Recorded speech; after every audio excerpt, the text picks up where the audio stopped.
প্রবীণ নাগরিকদের জন্য যে বিষয়টা কিছুক্ষণ আগে প্রতিক্রিয়া পেলাম, যদিও আরও অনেক মানুষের সঙ্গে কথা বলছি আমরা, সবে বাজেট পেশ হওয়ার পরপরই যে সামনে যে প্রতিক্রিয়াগুলো পেলাম সেগুলো দেখছিলাম। প্রবীণদের জন্য আসলে কিভাবে সাজানো হয়েছে এই বাজেটটা অনির্বাণ?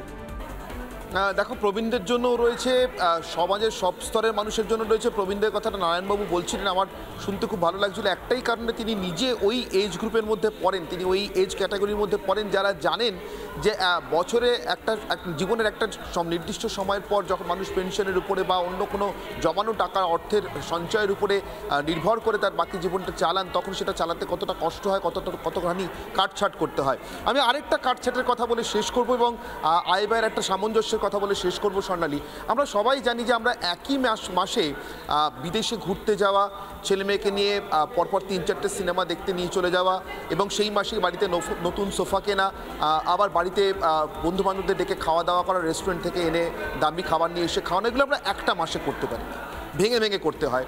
তার কারণ আয় এবং ব্যয়ের সামঞ্জস্য রাখতে হয়। নির্মলা সীতারামন 2019 সালে যে বাজেটটা পেশ করেছিলেন তাতে 5 লক্ষ টাকা পর্যন্ত আয়কে করশূন্য করেছিলেন। 2023 সালে 7 লক্ষ টাকা পর্যন্ত আয়কে করশূন্য করলেন। 2025-এ এসে ওই নির্মলা সীতারামনই 12 লক্ষ টাকা পর্যন্ত আয়কে করশূন্য করলেন। এর একটাই ম্যাজিক স্বর্ণালী, তোমার আমার বাড়িতে যে রান্নার দিদিরা আসেন, আমরা সারাদিন অফিসে থাকি, তারা কিন্তু 3-4 মাসের মধ্যে আমাদের ফুড হ্যাবিট বুঝে ভাজা খাই না, তেল খাই না, সেদ্ধ খেতে ভালোবাসি, গ্যাসটা কখন কমালে কখন বাড়ালে সিলিন্ডারটা 2 মাসের জায়গায় 2.5 মাস যেতে পারে বা 1.5 মাস যেতে পারে 1 মাসের জায়গায়, এই হিসেবটা বুঝে নেয়। প্রত্যেক বছর যদি আমরা রান্নার দিদি চেঞ্জ করি, আমাদের ফুড হ্যাবিট বুঝতে 3 মাস লাগবে, তারপরে সিলিন্ডারটা আরও সাশ্রয় কীভাবে করতে হয় সেটা বুঝতে আরও 3 মাস লাগবে, হাতে থাকবে 6 মাস আমাদের রান্নাঘরটাকে একটু সাশ্রয় করে চালানোর জন্য। নির্মলা সীতারামন টানা 8টা বাজেট পেশ করলেন। আমাদের রান্নার দিদি যদি একরকম থাকেন, তাহলে ঠিক যেভাবে রান্নাঘরের তেল মশলা খাবার দাওয়ার থেকে শুরু করে গ্যাসের খরচটা পর্যন্ত হাতের আয়ত্তে এমনভাবে থাকে যে মাসের শেষে বা একদম মাঝামাঝি সময় গিয়ে তোমার বা আমার একটা দামি রেস্টুরেন্টে গিয়ে খাবার খেতে আটকায় না, ওই বাজেটটা আমরা করতে পারি। ঠিক সেইভাবে নির্মলা সীতারামন টানা 8টা বাজেট পেশ করবার যে সুবিধা সেটা নিলেন। 5, 7, আজকে 12 লাখে পৌঁছে দিলেন।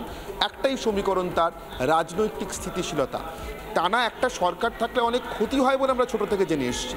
টানা একটা সরকার, একজন অর্থমন্ত্রী টানা 8টা বাজেট পেশ করতে পারলে জর্জ সোরস এবং তার সঙ্গী সাথীদের খুব কষ্ট হয়, কিন্তু মধ্যবিত্তের এবং তোমার আমার মতো মানুষের, এমনকি গরিব নিম্নবিত্ত মানুষের যে লাভই হয়, এটা তার আরেকটা প্রমাণ। স্বর্ণালী, একদম অনির্বাণ, আমাদের সঙ্গে থাকো। এই মুহূর্তে কৌশিক ঘোষ আমাদের সঙ্গে রয়েছেন, আয়কর বিশেষজ্ঞ। কৌশিক, স্বাগত আপনাকে রিপাবলিক বাংলায়। কৌশিক, শুরু থেকে আমরা যে আলোচনা করছি, আপনি একজন আয়কর বিশেষজ্ঞ হিসেবে এই বাজেটের কোন কোন দিককে বাড়তি গুরুত্ব দিয়ে দেখছেন? কৌশিক, না, এটা অর্থ মন্ত্রকের দিক থেকে আজকে অর্থমন্ত্রী যেটা ঘোষণা করলেন আমাদের, এটা সবচেয়ে বড় তুরুপের তাজটা উনি ফেললেন।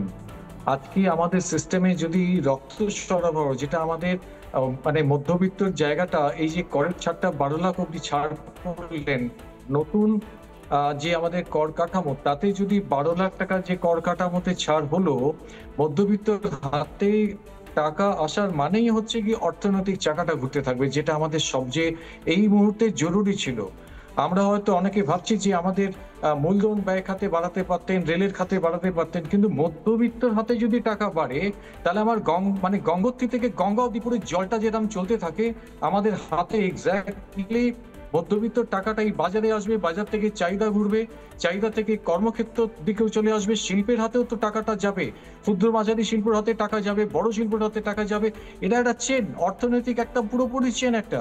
তো বাজারে এই যে সরবরাহটা এই ইমিডিয়েট মানে তৎক্ষণাৎ বেড়ে গেল, এটা অন্য কোনো ওনার হাতে হয়তো এই রকম মানে এই তাজটা হয়তো ছিল অনেকগুলো, কিন্তু এটা প্রধান তুরুপের তাজ যাকে আমরা যদি বলে থাকি অর্থনৈতিক এতে, সেটাই হয়ে গেল। বাজারে কিন্তু চাহিদা আমাদের যেটা বাজারে ধীরগতি এসে গেছে একটা, সেই ধীরগতিটাকে আমরা কাটিয়ে উঠতে পারবো।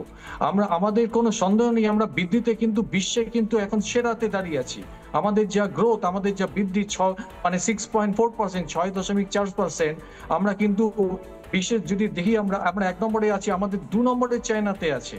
আর আপনি যদি ইউরোপিয়ান কান্ট্রিগুলোকে দেখেন, ইউরোপিয়ান সব মানে দেশগুলো হচ্ছে কি এখন মাইনাস, তারা একদম মানে ঋণাত্মকে চলে গেছে সে বৃদ্ধির জায়গায়।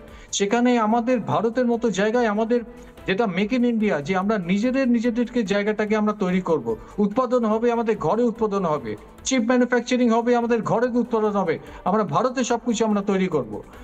তো এই যে উনি এমন একটা জায়গাতে আজকে উনি মানে আমাদের এই উপকারটা আনলেন, বেনিফিটটা আনলেন, মধ্যবিত্ত এমন একটা শক্তি তুলে দিলেন, এই শক্তিটা কিন্তু সারা পুরো ভারতে আমাদের সব জায়গায় ছড়িয়ে পড়বে এবং ক্ষুদ্র মাঝারি শিল্প, বড় শিল্প সব সর্বত্র সরালে 144 কোটি উপকৃত হবে। আমি তো অন্তত এটাকে মনে করি। ধন্যবাদ। ধন্যবাদ কৌশিক, ধন্যবাদ। কৌশিক আমাদের সঙ্গে ছিলেন। এর পাশাপাশি কৃষাণু ভট্টাচার্য আরেকজন আয়কর বিশেষজ্ঞ সিএ আমাদের সঙ্গে রয়েছেন। কৃষাণু, আপনাকেও স্বাগত রিপাবলিক বাংলায়। কৃষাণু, আপনার কোন কোন দিক মনে হচ্ছে, বিশেষত আয়করের যে বিষয়টা বলা হচ্ছে, একটা বড় অংশের কাছে কনফিউশনও তৈরি হয়েছে, তাহলে যদি আয়কর যদি 12 লাখ পর্যন্ত শূন্যই হবে তাহলে ওল্ড রেজিমে 10%টা তাহলে সেটা কি ইন্ডিকেট করছে, সেই বিষয়টা কিভাবে আপনি ক্লারিফাই করবেন? আমি বলে দিচ্ছি। হ্যাঁ, অ্যাকচুয়ালি আজ থেকে কয়েক বছর আগে যখন 5 লাখ টাকা পর্যন্ত 3 থেকে 5 লাখ 5% তখন একটা সেকশন ছিল ইনকাম ট্যাক্সের, তাতে রিবেট পাওয়া যেত। সেই রিবেটটা দিলে পরে 5 লাখের নীল ইনকাম ট্যাক্স ছিল। আর এবারে যে স্ল্যাবটা করেছিল আমাদের অর্থনীতি, সেটা 4 থেকে 8 লাখ 5%, 8 থেকে 12 লাখ 10%, কিন্তু মোর ওই 87 এর রিবেট আছে। আর 12 লাখ যারা রোজগার করবেন তাদের ওই 87 এর রিবেট বাদ দিলে 0 হবে, মানে 1 পয়সা হবে না। যদি কারণ 12,75,000 টাকা স্যালারি পার্সেন্টের স্যালারি হয়, তাহলে 75,000 টাকা স্যালারি ডিডাকশন বাদ দিলে পরে সেটাও 0 হবে। মানে এই 87 এর যে রিবেটটা ছিল, সেই রিবেটটাই 12 লাখের মধ্যে অ্যাপ্লিকেবল আছে, যেটা আগে 5 লাখ পর্যন্ত বা পরবারে 7 লাখ পর্যন্ত অ্যাপ্লিকেবল ছিল। এই রিবেটটাই এখন 12 লাখ পর্যন্ত। যাদের 12 লাখ 1 টাকা হয়ে যাচ্ছে তাদের ক্ষেত্রে কিন্তু ওই রিবেটটা থাকছে না, যদিও স্ট্যান্ডার্ড ডিডাকশন থাকলে পরে 12 লাখ 75,000 টাকা বাদ দিয়ে 12 লাখ পর্যন্ত তার পুরোটাই 0, একদম 0 ট্যাক্স। এটাই হচ্ছে ব্যাপার, এটাই হচ্ছে নতুন আয়কর কাঠামো। হ্যালো, কিছু অডিওর প্রবলেম হচ্ছে, আমি আপনার কথা ঠিক স্পষ্ট শুনতে পাচ্ছি না। আমি আসছি, আবার বাকিদের কাছেও আসছি, আপনি প্লিজ আমাদের সঙ্গে একটু থাকুন। যে রেজিমগুলো নিয়ে কথা বলা হচ্ছে, এখানে রয়েছেন সৈকত এবং নীলাদ্রিও রয়েছেন, তাদের কাছে একবার করে যাব। যে বিষয়টা, যে ছবিগুলো আমরা দেখতে পাচ্ছি, মানে আমরা দেখলাম যে শুরুতে বিরোধীরা এই বাজেট নিয়ে ডিসকাশন করার জায়গায় তার পরবর্তীকালে প্রতিক্রিয়া বা তার আগের প্রতিক্রিয়া আমরা পেতে পারতাম, কিন্তু একটা বড় অংশ ওয়াকআউট করে চলে গেল বাজেট পেশের আগেই। এটাও বা আমি শুনছিলাম যে আপনাদের বিভিন্ন এক্সপ্লেনেশনগুলো, এটাও বা কি বাজেটের সময় একটা ঠিক বার্তা দেওয়া হলো আদৌ বিরোধীদের তরফ থেকে? নীলাদ্রি এবং সৈকতের কাছে আসবো, তবে সময় একটা ছোট্ট বিরতি হয়ে গেছে, বিরতির পর দুজনের প্রতিক্রিয়া দিয়ে শুরু করবো, সঙ্গে থাকুন।